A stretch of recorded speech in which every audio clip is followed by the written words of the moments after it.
Hi guys, welcome back to my channel. This is Engineer Said.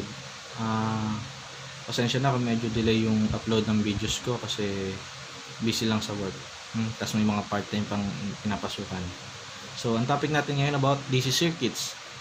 Nakafocus na yun ang topic natin sa Kirchhoff's Law. Ano nga ba ang Kirchhoff's Law? Ang Kirchhoff's Law ay named after the German physicist Gustav Robert Kirchhoff. Meron dalawang laws si Kirchhoff's na ginawa. Ayun ang KCL at KVL or Kirchhoff's current law and Kirchhoff's voltage law. Ano nga ba ang Kirchhoff's current law? Ang Kirchhoff's current law, the algebraic sum of the currents at any junction or node of an electric circuit is 0. So kumbaga, dito lahat ng papasok na current sa isang node ay equal sa lahat ng lalabas. Okay? So dito, pinakita dito, meron tayong apat na currents, no? Current 1, current 2, current 3, tapos ito ay yung current 4. Okay? So ito yung node natin, node natin, yung gitna, yung center, siya yung node. So meron tayong current na papasok, node 1. Okay? So sa node natin may pasok tayong current na I1. Okay? Positive I1 kasi papasok. Then si I2 papasok, positive I2. Then si I3 palabas siya, so negative I3. Then si I4 palabas din, so negative I4. So ganun lang, pag papasok positive, pag palabas negative. So ang ang KCL natin o Kirchhoff's current law natin sa sa apat na currents na I1 plus I2 minus I3 minus I4 is equal to 0. Okay? So, pag dilipat natin itong I3 at I4 sa kabila, magiging I1 plus I2 is equal to I3 plus I4. So, yung current na papasok ay equal sa current na lalabas. Okay? Then, dun tayo sa Kirchhoff's voltage law, no? So, Kirchhoff's voltage law or KVL ay the algebraic sum of the EMF and the resistance voltage drops in any closed loop of an electric circuit is 0. Okay? So, ano ba yung example ng example natin dito kay KVL, na? So, didiscuss natin yan dito sa next page. Okay? Okay, dito. Meron tayo isang circuit. Okay? Meron tayong RA, RD, RB, RC, RE, RF, na. Tapos meron tayong current A dito, patakbo. Meron tayong current D. Meron tayong current C. Meron tayong current E, current B, current F. Na, tapos meron tayong EA, tas EB. So, dito gagawa muna tayo ng KCL, na. Inisa-isa ko na yung node or junction para mas madali niyo maintindihan. Na, KCL at node M, na. So dito daw, node M. Okay? Siyempre, sa node M, may papasok na current. So, IA. Okay? May lalabas na current, ID. Okay? Minus ID. May lumabas na current na IF. Minus IF is equal to 0. Ayan yung KCL natin sa node M. Okay? Then, sa node N, ito naman, node N. Yung mga papasok na current at lalabas. May papasok tayong ID, so positive ID. May papasok tayong IE, so positive IE. May lumabas tayong IC, so meron tayong negative IC equals to 0. Okay? Then at node P naman, node P. May papasok tayong IF, so positive IF. May papasok tayong IB, so positive IB. May palabas tayong IE, so minus IE equals yan sa 0. Okay? Then next node Q. Okay? Node Q dito. May papasok tayong IC, so positive IC. May lumabas tayo ditong IA, so negative IA. May lumabas tayong IB, so negative IB. Okay? So ayan yung KCL sa node M, N, P at Q. Okay? So then meron tayong KVL, na. Ito na yung explanation kay KVL. Dito si KVL kasi, ano lang siya, parang, ano lang din, parang Ohm's law lang din, na nakafocus lang siya sa V is equal to IR. Okay? Then, dito, pag KVL at A, M, N, Q, and A. So, meron A, M, N, Q, A. Kumbaga, itong circuit lang na to, huwag mong pakialaman yung iba. Okay? Okay, so dito, mag-start tayo syempre sa source. EA, okay?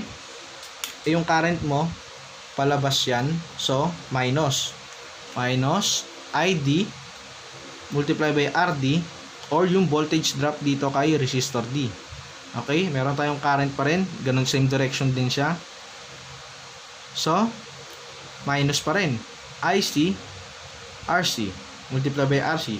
Then, meron pa rin tayong current dito. Diretso pa rin siya. Kumbaga, hindi nag-reverse yung, yung current flow niya. Isang paikot lang. So, ganun pa rin. IA multiply by RA is equal to 0. Okay? So, kumbaga, si EA ay i-minus natin si voltage drop dito sa RD, voltage drop sa IC, voltage drop sa IA, no? Pag pinalawak natin yung formula natin, bali magiging ang kalalabasan niyan, EA ay equals to IDRD plus ICRC plus IARA.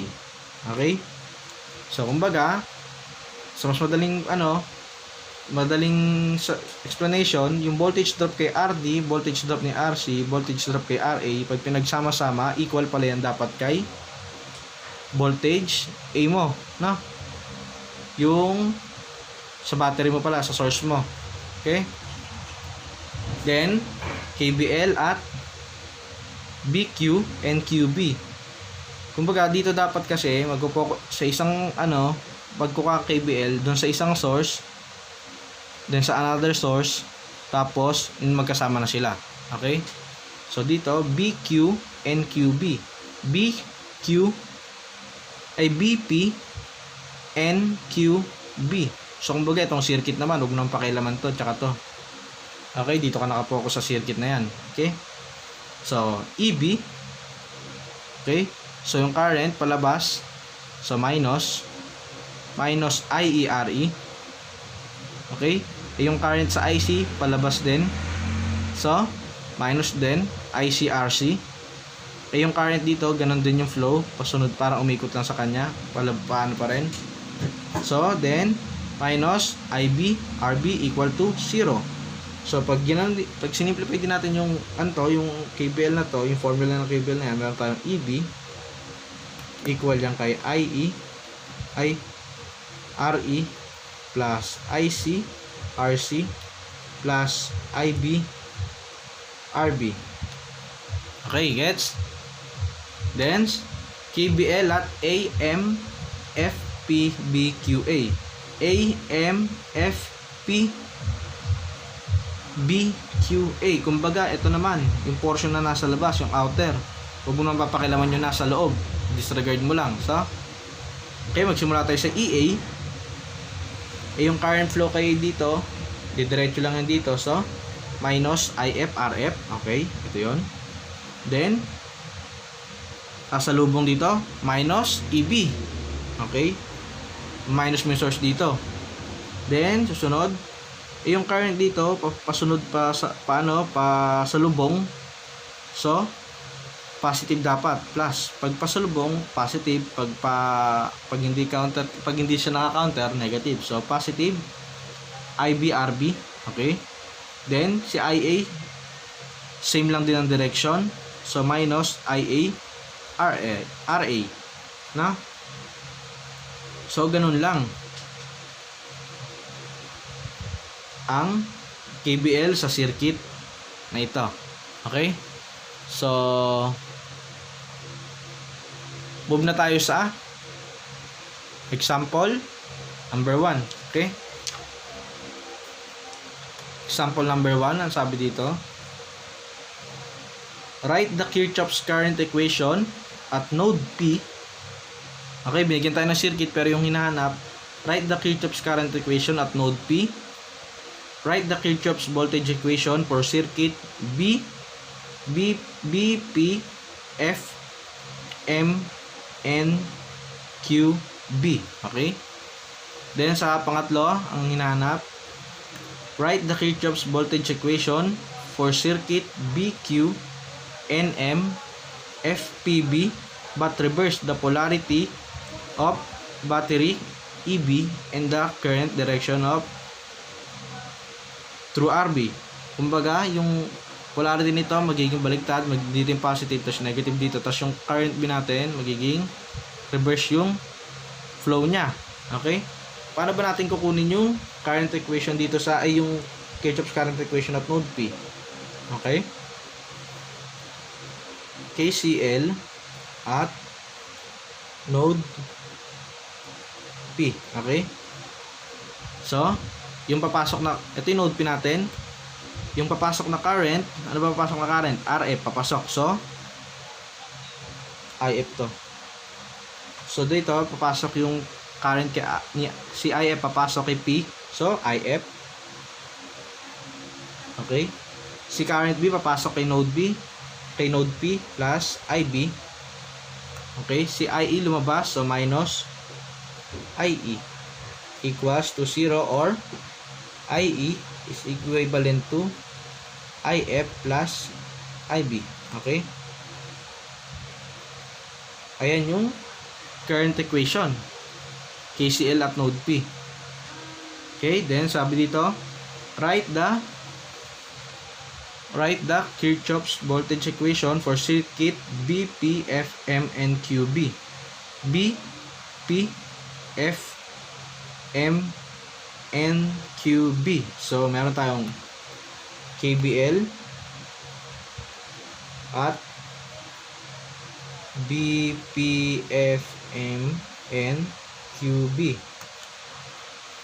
Okay, so EB, okay, pasalubong si IF, so plus IF, RF. Okay. Okay, dito naman pag ganito yan, so dapat ito minus kasi same direction ng takbo ng current niya, minus IDRD. Okay, then si IC the same direction lang din, so minus ICRC. Then si IB ganun din ang direction, so minus IB RB equals to 0. Okay, so ayan yung KVL natin sa circuit na yon. Dinisregard natin yung ito kasi ito, kasi ang hinahanap lang naman yung KVL dito sa portion na yan. Okay, then yung last na tanong dyan, last na hinahanap, write the Kirchhoff's voltage equation for the circuit B, Q, N, M, F, P, B. So, kumbaga dito naman yung rotation niya. Then, ang sabi dito ay reverse yung polarity ng battery. So, dito kung reverse yan, dapat pala ito yung magiging positive, ito yung negative. Then, yung current direction through RB. So, dapat itong IB mo pala, dapat ganito na yung IB mo. No? For this, for this question lang. So, dito, voltage equation natin, ganito rotation natin. Pakabila naman. Okay? KVL at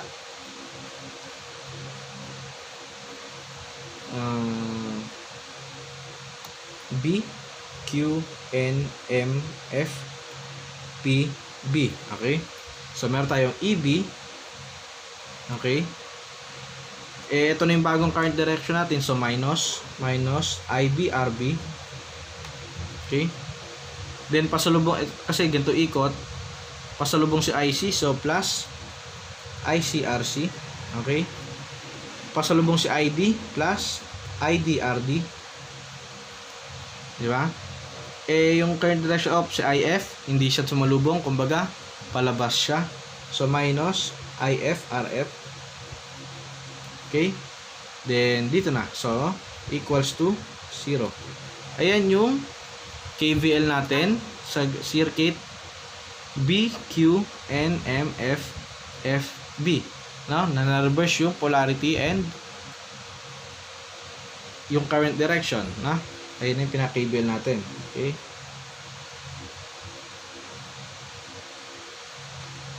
Gets ba? Easy lang? Siyempre, easy lang. No? Kayang-kaya naman for sure yan. Okay? Ito yan. Kitang-kita naman yung ginawa. Okay. So, move tayo sa number 2. Okay, number 2 question. Okay?